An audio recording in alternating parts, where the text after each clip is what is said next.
Y aquí estamos ya con la presencia del economista Carlos Magariños para analizar los principales temas económicos de la semana. ¿Qué tal, Carlos? ¿Cómo andás? Hola, ¿cómo les va? ¿Cómo están? Gracias por venir. Al contrario, gracias por invitarme. Pues finalmente esta semana el gobierno avanzó con la reducción del impuesto a las ganancias que venía pesando en forma creciente sobre los salarios como consecuencia de la inflación. Carlos, ¿crees que esta medida restablece el poder adquisitivo de los salarios que había mermado tanto al no actualizarse el mínimo no imponible? Bueno, parcialmente va a tener un efecto que seguramente mejorará, sobre todo en los sectores de menores ingresos, su propensión al consumo, y eso es muy necesario porque ya venían muy retrasados, ¿no? El impacto de la inflación estaba generando, sin ninguna duda, estaba licuando inclusive los efectos de los aumentos salariales, así que es una medida muy bienvenida, muy esperada, y tal vez no todo lo ambiciosa o amplia que se hubiese necesitado, pero bueno, hay restricciones fiscales que atender también. Oye, ¿te parece, justamente hablando, ¿no?, de las restricciones fiscales, te parecen acertados los impuestos que el gobierno ha anunciado que va a utilizar para financiar esta medida? Bueno, me parece que ha tratado de salir con algo rápidamente. Es evidente que no ha habido tiempo de hacer un estudio pormenorizado y detallado de la estructura impositiva. A mí me parece que en general la estructura impositiva de Argentina requiere un reanálisis, un rediseño integral y completo para bajar la presión impositiva, sobre todo sobre las pequeñas y medianas empresas. Pero concretamente, ¿no?, acá se habló de una cifra que es lo que va a resignar el gobierno en términos de ingresos. Creo las cifras que se barajaban son en torno a los 4.600 millones de pesos. ¿Y considerás que esa cifra se va a recaudar con estos nuevos impuestos? Tengo mis dudas, porque cuando uno hace un análisis impositivo tiene que tener en cuenta la evolución de la actividad. Y como hablábamos el año pasado, esperábamos que este año fuera mejor que el año 2012, pero desgraciadamente y por muchísimas circunstancias internas y externas, esa performance, ese desempeño no se va a verificar. Así que yo tengo mis dudas de que lleguemos a recaudar la misma cantidad que se reduce en ganancias. Impuestos nuevos. Carlos, otro de los anuncios de la semana fue la reapertura del canje de deuda. ¿Te parece que es una decisión positiva, que va a contribuir a resolver el problema con los bonistas? Bueno, yo creo que es una decisión que tiene mucho que ver con tomar stock de la realidad, ¿no? Me parece que Argentina, como he dicho muchas veces en este mismo programa, tiene que abandonar los complejos del año 2001-2002 y repensar su estrategia de relacionamiento externo. El fallo de la semana pasada muestra una vez más que esta política que hemos seguido estos años podría haber sido útil al comienzo, pero ya está empezando a mostrar severas inconsistencias que nos van a retrasar muchísimo en el regreso al mercado de capitales. Y eso es algo que, digamos, ningún país puede resistir para siempre. Así que tenemos que tener una estrategia para hacerlo. Me parece que la decisión del gobierno de reabrir el canje y demás, aunque tardía, es esperanzadora en el sentido que permitiría inferir que están tomando nota de la realidad y tratando de ajustarse a las nuevas circunstancias, ¿no? Yo no vaticino mejoras si el caso fuera a la Corte Suprema de los Estados Unidos, cosa que dudo, tengo mis serias dudas de que la Corte lo acepte, pero si lo aceptara no hay ningún dato por el cual pudiéramos pensar que la Corte fuera a revertir los fallos de primera y segunda instancia, ¿no? ¿Vos crees que el gobierno tiene que llegar a un arreglo con los fondos buitres?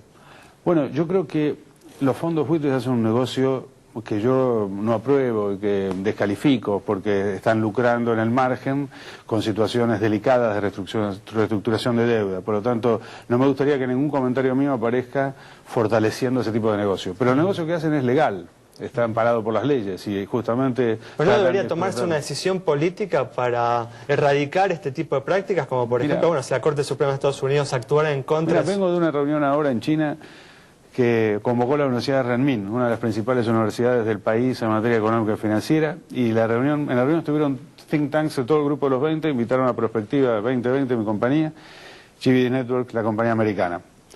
Ahí estuvimos discutiendo justamente cómo limitar este tipo de actividades especulativas que dañan la credibilidad del sistema financiero internacional, ¿no? Y cómo aumentar la regulación, por ejemplo, en el sistema bancario, lo que llaman el shadow banking system, el sistema bancario en la sombra, que no tiene tantas regulaciones y que fue el origen, la cuna de crecimiento de todos los derivados que después afectaron como un dominó las plazas financieras internacionales a partir de la caída de las hipotecas americanas. Pero bueno, ahora están allí, en nuestra reestructuración están presentes. Ignorarlos o pretender cambiar las reglas nosotros solos del sistema financiero internacional me parece que es muy complicado, ¿no? Vamos a ver que tenemos que lidiar con esa realidad y resolverla. Y más allá de lo que se haya hecho en el pasado, ¿te parece que un cambio de legislación, como propuso la presidenta, puede ser una salida para evitar un default técnico?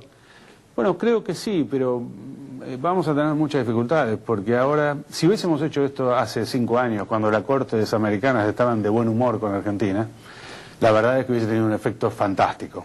Pero ahora me da la impresión, al leer los fallos, que los jueces de primera y segunda instancia están de mal humor con el país. Por lo tanto, una medida buena, que podría haber sido oportuna hace unos años, corre el riesgo de resultar insuficiente para cambiar la dinámica de la relación con los mercados financieros. Al mismo tiempo que la Argentina hace esto con los bonistas, también se está acordando con una empresa norteamericana muy importante como es Chevron, un acuerdo por YPF que bueno, llevó alguna crisis social en Neuquén. ¿Cómo viste ese acuerdo y lo que está pasando? Es una muestra más de realismo. Yo creo que todos estos últimos hechos llevan a pensar que el gobierno está tomando stock de la realidad, está aceptando, más allá del discurso, está aceptando en la práctica que hay medidas importantes que tomar para restablecer la relación financiera de Argentina con el mundo. Eso es muy bienvenido porque las empresas argentinas lo necesitan. Nosotros, como te digo siempre, trabajamos en muchos países del mundo. A mí me angustia ver que hay empresas en países limítrofes o países de la región endeudándose del 4 al 5% en pesos nacionales, y que nosotros tenemos que estar pagando unas tasas siderales para un crédito de inversión, que son siderales aún si las consideras en términos promocionales, con los préstamos del Bicentenario, los préstamos especiales de gestión obligados del sistema financiero. Es decir, volver al sistema financiero en el mundo debe ser visto como una parte más de la estrategia de crear empleos, de industrializar el país. Me parece muy sano haber cambiado deuda en dólares por deuda en pesos, obviamente, porque es una moneda que uno controla. En general, la estrategia financiera puede ser vista como correcta en muchos aspectos, pero como todas las cosas se llevan a la extrema, y eso vale tanto ahora como valía antes para la convertibilidad, generan rigideces que son muy complicadas de superar. Ese es justamente uno de los argumentos que estoy presentando en un libro que acabo de terminar, de próxima aparición, sobre lo que yo considero debe ser la próxima etapa de desarrollo argentino. Bueno, la próxima vez que venís acá nos traes el libro y lo presentamos. Muchas gracias. Pero decime, ¿crees, volviendo al tema de la reducción del impuesto a las ganancias, algunos temen que esta medida tenga algún efecto inflacionario? ¿Coincidís con esta postura? No lo pienso, no tengo la menor impresión de que eso vaya a ocurrir, porque cuando uno mira ahora las ventas en supermercados y las ventas en grandes complejos de shopping, malls, etcétera, la verdad es que no veo un dinamismo peligroso. Al contrario, más bien se ven planchadas, o sea que en todo caso esta reducción permitiría recuperar el consumo perdido en algunos de esos segmentos.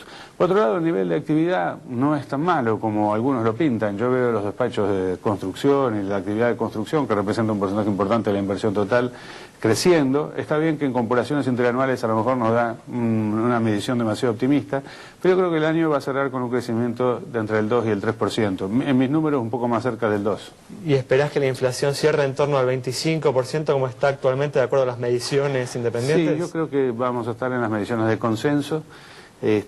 No veo una aceleración peligrosa de la inflación en el próximo trimestre, pero claro, como te dije cuando hablamos del dólar la última vez, a veces la situación, el medio ambiente cambia tanto que este tipo de cuestiones se vuelven insoldables, ¿no?